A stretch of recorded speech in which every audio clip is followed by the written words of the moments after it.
Paloma's POV. Gusto ko lang sumabog sa inis. Itong dalawang lalaki naman na ito'y halatang pinipigilan ng mga tao nila.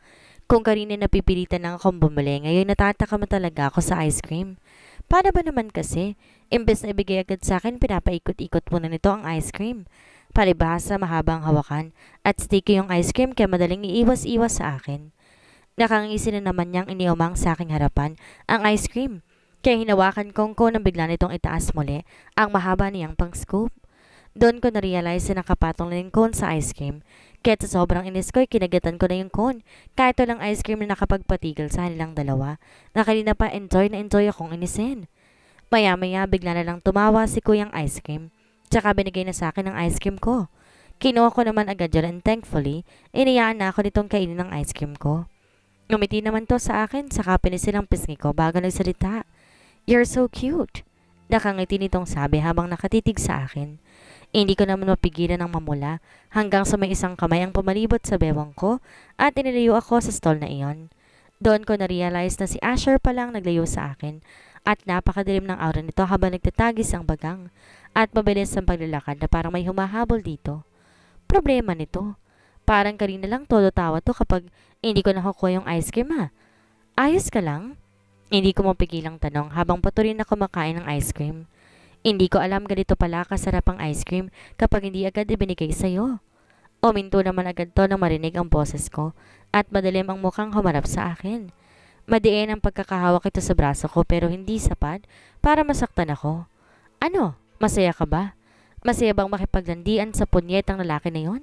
Siguro gawa-gawa mo lang na gusto mo ng ice cream pero ang totoo nagbebenta doon ng gusto mo. Sumbat nito sa akin habang matalim ang mata at nagtatagis ang bagang na nakatingin sa akin. Kumunot naman ang noo ko sa paratang ng lalaking ito. Ano bang pinagsasabi nito? Ano? Bakit ba ganyan ka magsalita, Asher? Gusto ko ng ice cream kaya kita inaya.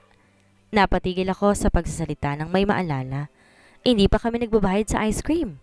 Agad akong tumakbo pabalik at nakita ko naman si kuya na para naghahanda ng umalis. Kuyang ice cream! Sigaw ko na magsimula itong maglakad paalis, kaya mas binilisan ko pang takbo para maabutin to. Agad din naman tong tumigil ng boses ko at saka nakangiting naghintay sa paglapit ko, kaya kahit hingal na hingal pinilit kong bilisan ng pagtakbo. Nang maabutan ko siya, hinihingal na inilabas kong wallet ko, saka dumukot ng 50 pesos. Nang makita ni kuyang nilabas ko'y umiiling itong hinawakan ang kamay ko at saka ibinaba. It's okay. You entertain me by your action and that's already enough for me. Nakangiti nitong sabi at ng mga sandaling iyon, alam kong di talaga ito nangangailangan ng pera. Hindi dahil sa nag-English to o hindi dito tinanggap ang pera kundi dahil sa suot nito. Simple lang ang mga iyon pero halatang mamahalin. Ngayon ko lang napansin dahil abala ako sa ice cream kanina. Bakit ka nagbebenta ng ice cream kung mayaman ka naman? Kusang lumabas sa bibig ko ang tanong na iyon kaya agad kong tinakpan ang aking bibig. I mean, hindi mo naman kailangan sagutin kung ayaw mo. Agad kong bawi. Bakit kasi napakadaldal mo, Paloma? No, it's okay. Trip ko lang magbenta since ice cream is the love of my life and na-entertain din ako sa reaksyon ng mga customers kapag pinagtitripan ko sila. Nakangiti nitong sagot. Napaka-friendly talaga ng aura nito. Kung sana ganito rin kaliwanag ang aura ni Asher araw-araw, ang saya siguro. Sabi mo, libre mo na yung ice cream dahil na-entertain ka sa akin. So, ibig sabihin lang ng customers mo, nilibre mo din? I asked and he automatically laughed. Ang gwapo din ito kapag tumatawa, pero mas gwapo si Asher. Yun hindi pa tumatawa, makalaglag panty na eh. No, I just found you pretty pretty and that's all. At ngumiti na naman ito. By the way, I'm Alden Ruiz, and you are? Pagpapakilala nito habang nakalahad ang kamay, kaya agad ko yung tinanggap at nakangiting nagpakilala. Paloma, Paloma Pempenko. Hindi pa ako tapos magpakilala nang may naghiwalay ng kamay naming dalawa at nang tingnan ko kung sinang gumawa nun, gano'n na lamang ang gulat ko na makitang masama nitong tingin sa amin. Asher Montelibano, Paloma Pempenko Montelibano, and she is my wife, so back off, asshole. Singit nito at saka kumuling hinila papalayo. Pansin ko lang, madalas akong kalad ka rin ni Asher ha. Problema ng lalaking to.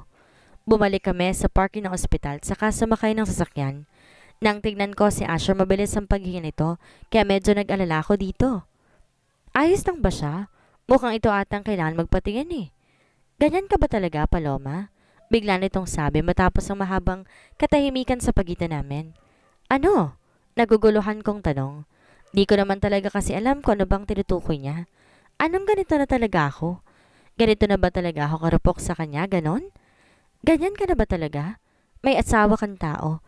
Kasama mo ko pero kumakangiti at pakipag-usap ka sa ibang lalaki. Wagas. Bakit ha? Kung mas gusto mo naman pala yung tang-inang yon, sana sa kanya ka nalang nagpakasal. Sigaw nito sa akin, tsaka lumabas ng sasakyan habang ako'y naiwang tulala. What just happened? Anong problema nun at bigla nalang naninigaw? Nagmamadali din akong lumabas at tilapitan si Asher na nakatalikod sa gawi ko. Kaya agad ako naglakad patungo dito at saka ito niyakap. Bakit mo niyayakap? Wala ka namang karapatan na. Asawa ka lang sa papel, remember? Dahil sa naisip na iyon, para ako nang hina at takmang bibitaw na sana sa pagkakayakap na bigla itong humarap sa akin saka ako niyakap na mahigpit. Parang gustong lumabas ng puso ko sa sobrang kaba sa pagkakalapit namin. Hindi ko alam kung bakit sobrang naghuhuramentado ang puso ko. Alam kong alam mo kung bakit nagwawala ang puso mo. Oo, alam ko kung bakit. At dahil yon sa mahal kong lalaking nakayakap sa akin ngayon. Kaya anuman ang rason nito sa pagyakap sa akin, susulitin ko na lamang dahil di magtatagal sasama nito sa babaeng totoo nitong minamahal at hindi ako yon. Dahan-dahan kong ipinalibot ang aking mga braso sa bewang ni Asher, tsaka tinugon ang mga yakap nito. Narinig ko pa ang mabibigat nitong paghinga habang mahigpit pa rin ang yakap niya sa akin. Paloma, please. Bulong nito habang nakasubsob ang mukha sa aking leeg. Please what?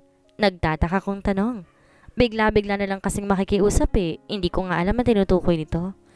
Please stay away from any male species other than me and your father. Kumunot naman na ako sa pakiusap nito. Nababaliw na ba ito? And why would I do that? Nagtataka kong tanong. Pwede ba? Kung nababaliw na ito, wag sana niya akong idamay dahil ako, matagal na ako nabaliw sa kanya. Because I am jealous. Shit! Can't you see how jealous I am? I am jealous of that man, Paloma. I want you for myself. Call me selfish but I want you mine. Ilang araw na kaming di nagkikibuan ni Asher. Di dahil sa umiiwas ako sa kanya, kundi umiiwas siya sa akin. Mula nang umuwi kami galing park, parang nabalot kaming muli ng yelo. Walang nagtangkang magsalita o i-open up ang tungkol sa sinabi ni Asher. Ipokrita ako kung sasabihin kong hindi ako kinilig at hindi ako umasa dahil alam na alam ko sa sarili ko na mas sinigpitan ko ang kapit ko kay Asher nang sabihin niya ang mga katagang iyon. Alam ko, may magbabago na sa samahan namin. Well, may nagbago nga, pero imbes maglapit kami parang mas lalo pang tumibay ang pader na humaharang sa amin. Para bang mas lumayo kami sa isa't isa dahil lang sa mga katagang sinabi nito nung isang araw.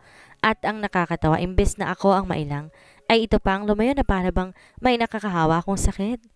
Oo, may sakit ako pero hindi naman yun nakakahawa Nakaupo lang ako ngayon sa sala ng townhouse. Kasalukuy naghahanap ng magandang channel na makita ko si Asher pababa ng hagdan at mukhang bago itong paligo. Napakagwapo nito sa suot nito at mula sa kinaupuan ko'y amoy na amoy ko ang gamit itong afterwash. Napakabango nito at napakagwapong tingnan. Saan ka pupunta? Hindi ko maiwasang itanong. Napatigil naman to sa paglalakad at walang emosyong tumingin sa akin. None of your business. Sagot nito bago dumiretso sa pinto at di ko alam kung ano ang sumapi sa akin at naisipan ko siyang habulin. Asher, wait! Pigil ko sa kanya na akba na siyang papasok sa kotse. Humarap naman to sa akin at talatang iritasyon sa kislap ng mga mata nito kaya't napakagat na lamang ako sa labi ko. Balik na naman ba to sa dati na laging irita sa akin? Damang-dama ko ang disappointment na lumulukob sa akin. What? Make it fast. Inihintay na ako ni Michelle. Irita nitong sabi at para kong binuhusan na malamig na tubig na marinig ang pangalan ng taong pupuntahan niya. Bakit ba ako umasa na baka pwede na mabaling sa akin ang atensyon niya? Expectations really lead to disappointments. Maling hinigpitan ko ang kapit sa taong alam ko ang simula pa lamang ay pag-aari na ng iba. Pero bakit niya ako gustong angkinin? Para saan? Para ipamukha sa akin na kanya ako pero sa iba naman siya? Nang di ako nakapagsalita, muli ko narinig ang boses ni Asher. Kung tungkol lang naman sa sinabi ko na isang araw, kinalimutan mo na yon. Binibiro lang kita, bumigay ka naman. Sabi nito at saka pumasok ng sasakyan at pinaharurot yun paalis. Parang may milyon-milyong kutsilyong sumasaksa sa puso ko habang nakatingin sa papalayong kotse ng asawa ko. Umalis siya para pumunta sa iba, para puntahan ang totoong mahal niya. Alam ko naman eh. Alam ko naman na hindi niya ako kailanman mamahalin dahil inialay niya na ang puso niya kay Michelle, sa best friend ko. Kaya dapat imbes umasa ako na baka pwede kaming dalawa, ay umpisan ko na dapat na napagkasundoan namin na paglalapitin ko silang dalawa. Kahit alam kong di na kailangan dahil halata naman na gusto nila ang isa't isa. Pumasok na ako sa loob ng bahay at kinuha ang aking cellphone.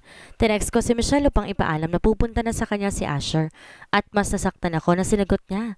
From Michelle. I know, may date kami. I'm so excited, Bessie. I think hindi na sila kailangan pang paglapitin. Halata naman na kahit wala akong gawin, magiging sila pa rin. Pero kung wala naman pala akong gagawin, ay bakit pumayag pa si Asher? Napakasaran ako. Kung gayong tumulong man ako, hindi, magiging sila pa rin ni Michelle. I am so confused. Anong oras na pero wala pa rin si Asher. Kanina ko pa siya iniintay pero hanggang sa umabot na ng 1:30 na madaling araw, wala pa rin siya. Bala ko na nga sanang umakyat sa taas at matulog na lamang nang bigla ko marinig ang busina ng sasakyan. Paniguradong si Asher na iyon kaya agad-agad akong lumabas ng bahay para abangan ang pagbaba niya ng kotse. Ayos na siguro to, na kahit saan man siya pumunta sa akin pa rin siya uuwi. Ayos na sa akin to, wala naman akong karapatang magreklamo eh. Pero siguro naman may karapatan akong masaktan dahil alam ko ginagawa niya lang to dahil sa usapan namin at dahil responsibilidad niya ito bilang asawa ko na kahit gusto nitong manatili sa tabi ni Michelle ay hindi po pwede. Kinukulong ko siya para sa sarili ko. Napaka-selfish man pero pagbibigyan ko muna ang sarili ko. Pagkatapos ito lalayo na ako. Hayaan ko silang sumaya at pipilitin kong sumaya para sa dalawang taong mahalaga sa akin. Siguro ayos na rin na sa best friend ko siya mapunta kesa naman sa iba. Na makita ko siyang bumaba ng sasakyan, pumasok na rin ako sa loob ng bahay. Alam ko naman ayaw niya ako makita eh. Aakit na sana ako sa hagdan na makadama ako ng uhaw, kaya lumiko muna ako sa kusina para kumuha ng tubig at para dalhan na rin sa aking kwarto. Nagsasanin ako ng tubig sa baso na maramdaman ko na may umakap sa akin mula likuran at muntik ko nang matapong ang baso at pitchel sa sobrang gulat. Asher? Bulalas ko nang di pa rin to bumibitaw. Pagkatapos sa ilang minuto kaya ibinaba ko muna ang hawak ko at ako na ang nagbaklas sa mga kamay niya. Pero hinigpitan lamang nito ang kapit at sinubsob ang mukha sa leeg. Kaya mas lalo ko nanigas. Sa paraan ng pagkakayakap sa akin ni Asher para bang takot at takot tong mabala ako. Don't go. Sambit ito at base sa boses niya ay halatang lasing ito. That it hits me. Wala ito sa katinoan kaya nga ginagawa niya ito. At alam kong never tong gagawin ni Asher kung hindi ito lasing. Kaya bago pa ako umasang muli, tinatagan ko ang loob ko at sapilitan kong binaklas ang kamay niya na nakapulupot sa bewang ko. Buti man di na ito nagpumilit pa, tinayaan na ako. Humarap ako sa kanya na halatang nahihirapang tumayo ng tuwid, kaya napailing na lamang ako, lalo na makitang sobrang pula ng mukha nito sa kalasingan. Napakamot naman to sa batok na makitang ginawa ko. I'm sorry, napainom lang ng konti. Dahilan pa nito. Wala naman akong karapatang magalit, kaya iiwan ko na sana to sa kusina nang maalala ko na nag-drive ito pa uwi na mag-isa. Wait, are you out of your mind? Bakit ka nagmaneho ng lasing? Baliw ka ba? Paano kung na-aksidente ka? Dapat natulog ka na lang kay Michelle. Ayos lang naman hindi ka muna umuwi at ako na magdadahilan sa parents natin kapag tumawag sila kung yun ang inaalala mo. Sermon ko sa kanya habang nakatitig naman siya sa akin. Napailing na naman ako dahil halatang wala naman tong pinakinggan sa mga sinabi ko. Kinuha ko ng baso ng tubig na inilapag ko kanina at akmang iniwan na siya sa kusina nang hapitin na naman niya ang bewang ko. Tsaka ako hinalikan sa mga labi. At sa sobrang gulat ko, nabitawan ko ang baso na agad namang nabasag.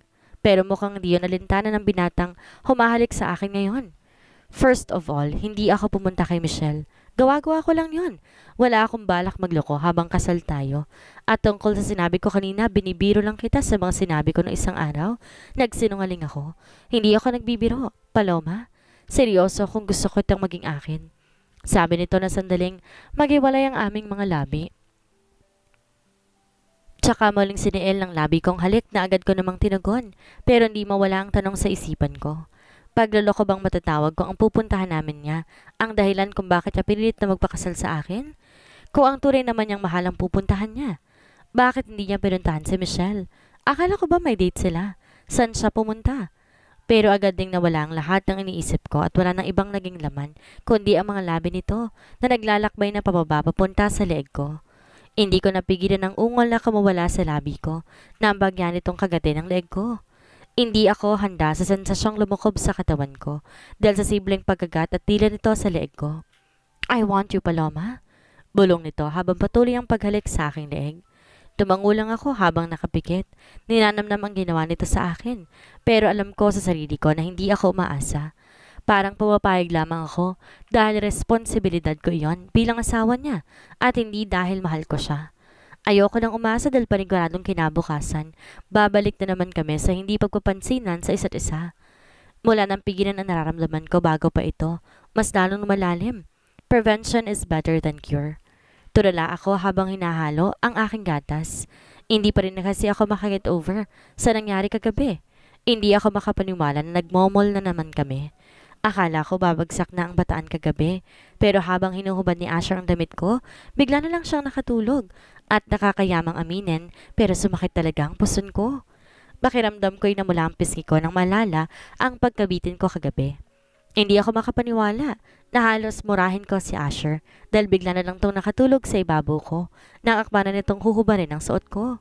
Nawala ako sa pag-iisip na may biglang naglapag ng kape sa aking harapan at umupo doon si Asher at nagsimulang uminom ng kape nang hindi man lamang ako tinitingnan o binabati man lamang. Ano pa nga bang aasahan ko? Alam ko na mangyayari itong pag-iwas muli sa akin ng asawa ko kapag nasa huwisyo na ulit siya. Hinayaan ko na lang siya at sinimulan ko ng inumin ang gatas ko na medyo lumamig na dahil kanina ko pang hinahalo dahil nawawala talaga ako sa aking sarili. Inuubos ko na ang gatas ko para makaalis agad ako dahil di ko kayang matagalan ng presensya ni Asher na malapit lang sa akin pero hindi naman kami nagpapansinan. Nang marinig ko ang boses ni Asher. About last night, nang marinig kong sasabihin nito, alam ko na kaagad kung saan yon patungo. Kaya pinatigil ko na ito sa pagsasalita dahil paniguradong, kalimutan mo na yon, bla bla bla. Yun lang naman ang sasabihin niya. Kaya inunahan ko na siya. Siguro naman may karapatan akong isalba ang natitirang dignidad sa akin. I know that it was just a mistake. Don't worry, kakalimutan ko na yon. Sabi ko at saka ngumiti. Pero agad ding napakunot ang noo ko nang mapansing madilim ang mukha ng kaharap ko na para bang di dito nagustuhan ang salitang lumabas sa bibig ko. A mistake, ha? Matalim ang mata nitong sambit habang nagtatagis ang bagang at narinig ang sarcasm sa boses nito. Kung makatingin din to sa akin para bang gusto na ako nitong sakalin. Anong problema nito? Dapat nga nagpapasalamat siya sa akin dahil ako na mismo nagboluntaryong kalimutan ang nangyari. Hindi na niya ako kailangan pang pagsalitaan ng masasakit na salita para lamang kalimutan ang ginawa niya. I helped him get rid of me. Hindi pa ba siya masaya? Ano yon? Gusto niya siya pa magsabi ng mga sinabi ko, ganon? Para saan? Para mas masakit. Mag-iisang linggo pa lang akong asawa ni Asher pero masasabi kong confusing ang mga galaw niya. One moment, napaka-cold and distant niya. Then, next moment, hahalikan at aangkilin niya ako. Tapos biglang papakalimot sa akin ng kung anumang ginawa niyang kalandian sa akin. Hay, kung hindi ko lang mahal ang lalaking to, nabatukan ko na siguro to. Napanunok na lamang ako ng sarili kong laway dahil naiilang ako sa titig nito. At ang talim na para bang binabantayan niya ang bawat galaw ko. Tulad ng isang leon na pinapanood na magiging tanghalian nito. Kaya naman binilisan ko na ang pag-inom ng gatas at agad kong inilagay sa lababo ang baso na pinag-inuman ko. Tsaka lumabas na ng kusina. Mabuti na lang di ako pinigilan ni Asher. Lumabas ako ng bahay at naglakad-lakad para makapag-isip. Masaya ako na kinasal ako kay Asher. Sobra. Pero tuwing napapag-isa ako, laging sumasagi sa isip ko na siguro mas masaya si Asher kung kapiling niya, yung babaeng mahal niya. Mas masaya siguro siya kung imbes ng annulment namin ang asikasuhin niya after 1 year ay ang kasal sana nila ni Michelle o baka nga ang panganganak na ng kaibigan kong pinagtutuunan nito ng pansin. Pero kahit gustong gusto kong sumaya ang lalaking yon na mahal ko, may parte sa akin na nagmamakaawang huwag munang pakawalan si Asher. Nasa akin muna siya kahit hanggang sa manghina na lamang ako at wala na akong lakas pang lumaban. Naputol ang pag-iisip ko nang may makabangga ako at napaupo na lamang ako sa semento dahil hindi ko nabalanse ang bigat ko. Automatic na nakit ang puso ko dahil sa gulat kaya napahawak ako sa dibdib ko para sana pakalmahin ang aking sarili nang may kamay na lumitaw sa aking harapan. Miss, ayos ka lang? Tanong ng pamilya na boses kaya agad akong napaangat ng tingin at nakita ko si Aldrin. Yung nagtitinda ng ice cream noon sa park at mukhang nagulat din ito na makita ako. Pero agad ding napalitan ng ngiti ang pagkagulat sa mukha nito. Paloma? Oh shit, ayos ka lang ba? Are you hurt? I'm really sorry. Hindi kita napansin. Paghingi nito ng pasensya kaya ngumiti lamang ako at tinanggapan na kalahad nitong kamay. At agad naman ako nitong tinulungan tumayo. Buti na lang agad nawala ang paninikip ng puso ko. Oy Aldrin, kamusta? Ano pa lang ginagawa mo dito? Nakangiti kong tanong. Naalala ko naman ang selos sa mukha ni Asher nung makita niya akong kausap si Aldrin. Now I wonder, totoo kaya ang nakita kong ekspresyon sa mukha nito o pinaglaruan lamang ako ng isip? Nasa area lamang na to ang bahay ko. Nagjo-jogging ako nang babangga kita. Ikaw, dito din kayo nakarating ng asawa mo? Nakangiti nitong tanong. Napaka-friendly talaga ng aura ng lalaking ito. Yung tipong kapag nasa paligid siya ay parang di ka dadapuan ng bad vibes. Napaka-refreshing ng pakiramdam kapag nasa paligid siya. Ang sarap siguro nitong maging kaibigan. Nakangiti naman akong umiling para sagutin ang tanong nito. Dito ang rest house ng family ng asawa ko. Nakangiti kong paliwanag. Bigla naman tong umiti na nunodyo. Honeymoon? Newlyweds? Nanunokso nitong tanong kaya pakiramdam ko, pinamulahan ako ng mukha. Pero nagawa ko pa rin tumango upang kumpirmahin ang tanong nito. Diyos ko naman, bakit pa pulang-pula ako wala naman kaming ginagawa ni Asher? Nagmomol kayo kagabi? Pakiramdam ko mas nalo akong namula sa iniisip ko. Mas lalo namang lumawak ang ngisi nito na makita ang pamumula ng mukha ko. Kaya lalo akong nahiya kahit wala naman talagang nangyayari sa amin ni Asher. Pero pakiramdam ko alam ko ang iniisip ng gwapong lalaki na ito. That explains the possessiveness the other day. Ganyan talaga pag bagong kasal. Pinagsasilosan lahat na nasa paligid kasi mahina pa ang tiwala sa isa't isa. Nakangiti nitong sabi at katulad ng ginagawa ng isang kuya, ginulo nito ang buhok ko na agad ko namang ibinaksi. Tsaka siya tinignan na masama pero tumawa lamang ang Hudyo. Napakakit mo talaga. Kung wala ka lang sigurong asawa sa park pa lang, niligawan na kita. Nakangiti nitong sabit tsaka biglang tumakbo, papalayo. Habang kumakaway at ako'y naiwang pulang-pulang mukha dahil sa sinabi nito kahit alam ko naman na nagbibiro lamang ito. Tanghali na makauwi ako sa bahay dahil masyado ako nalibang sa pamamasyal at wala pa sana akong balak na umuwi kung di lang humapdi ang aking balat dahil sa init ng araw. Pagpasok ko sa loob ng bahay, dumiretso ako ng kusina para uminom ng tubig nang madatnan ko doon si Asher na abala sa pagluluto. At mula dito sa kinatatayuan ko, naamoy ko na ang mabangong aroma ng niluluto nito. Napatitig naman ako kay Asher na mukhang di napansin ang presensya ko. Napakagwapo talaga nito habang nagluluto at may suot na apron. Napatitig ako sa pawis ito na parang nanunokso at dahan-dahang tumulo mula noon ito palabas sa pisngi. Parang nanuyo ang lalamunan ko sa nakita ko. Bakit kasi napaka-sexy ng asawa ko? Napansin siguro ni Asher na may nakatitig sa kanya dahil bigla itong lumingon sa gawi ko at na makita ako, tumango lamang ito. Napayuko naman ako sa hiya. Bakit kasi naisipan ko pang titigan? Alam ko namang irita sa akin ng lalaking to. Yan tuloy. Kitang-kita nito kung paano ako maglaway sa kakisigan nitong taglay. Tumalikod na lang ako at umakyat sa hagdan, papunta sa aking kwarto para magpalit ng damit dahil paniguradong amoy araw na ako. Nag-shower lang ako sandali at saka nagsuot ng komportabling damit. Oversized shirt and short shorts. Tinuyo ko lang ang buhok ko gamit ang hair dryer, tsaka ako ito tinali na pamesi bun para hindi ako mainitan. Sakto namang narinig ko ang katok ni Asher at sinasabihin akong bumaba na dahil kakain na kami. Kaya agad akong bumaba at naabutan ko si Asher sa pagkainan na mag-isang nakaupo at halatang hinihintay ako. Agad naman tong napatingin sa akin na maramdaman ang presensya ko at para pa tong natigilan na makita ko at kung hindi ako nagkakamali, bumaba ang tingin nito sa legs ko. Bago ito biglang napanunok, tsaka nag-iwas ang tingin at biglang namula. Habang kumakain, napakatahimik namin. Ayos lang sana kung comfortable silence but no. Sobrang nakakailang dahil panay ang sulap ng binata sa akin. Tapos bubuka ang bibig na para bang may gustong sabihin pero hindi naman itinutuloy. Hanggang sa natapos na lang kaming kumain ay ganoon lamang ginagawa nito. Kaya na magligpit ko ang pinagkainan namin, lumapit agad ako sa kanya sa sala at malumanay pang nagtanong. May gusto ka bang sabihin sa akin? Para naman tong nataranta nang marinig ang boses ko kapag ko ay biglang sumeryoso. Napakunot to ako sa inasal nito. Anong problema nito at parang wala sa sarili? Ano nga ulit yung sinasabi mo? Tanong nito na parang ngayon lang nakabalik sa kasalukuyan bago bumaba ang tingin sa legs ko at muling iiwas ng tingin. Pasimple naman ako natawa dahil sa inasal nito.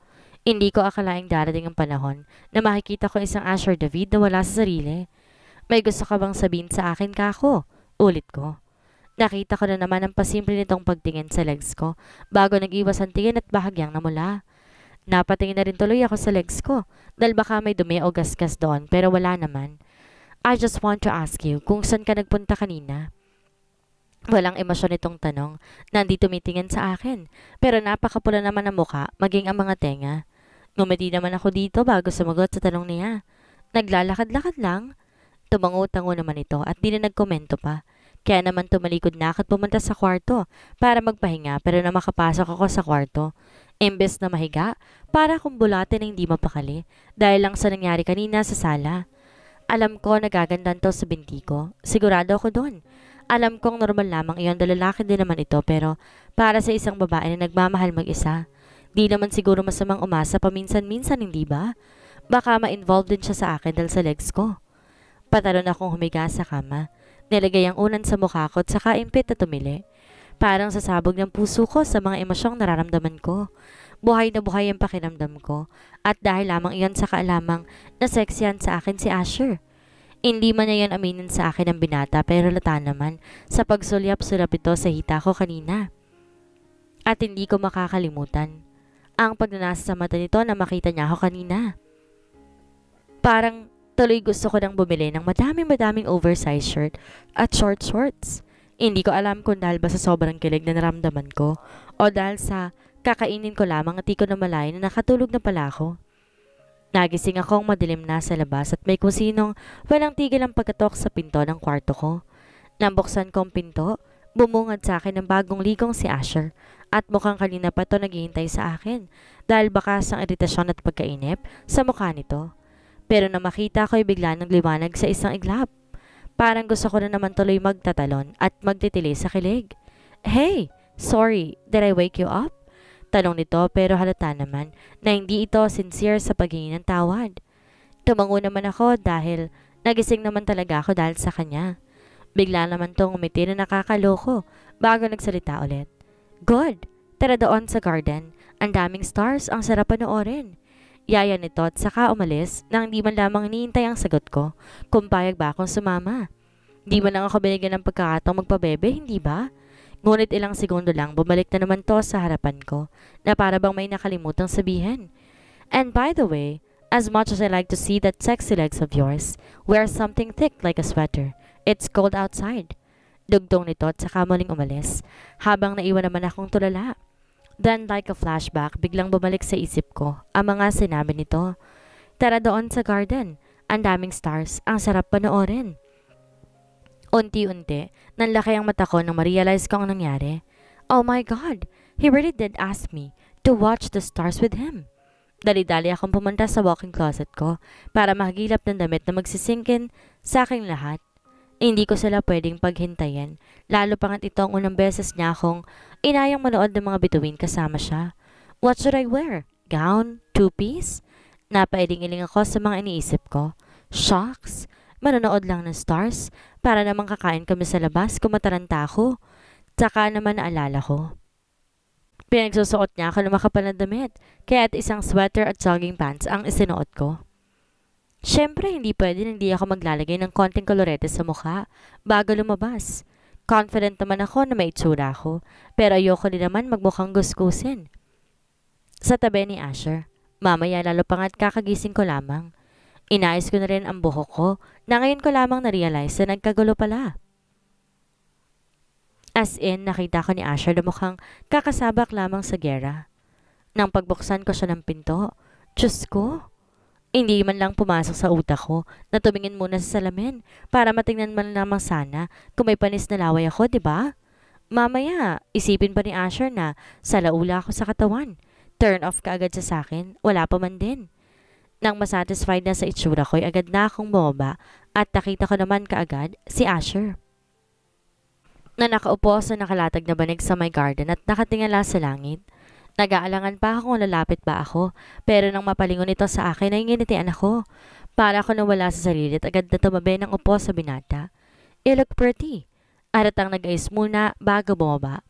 Kaya pala ang tagal mo.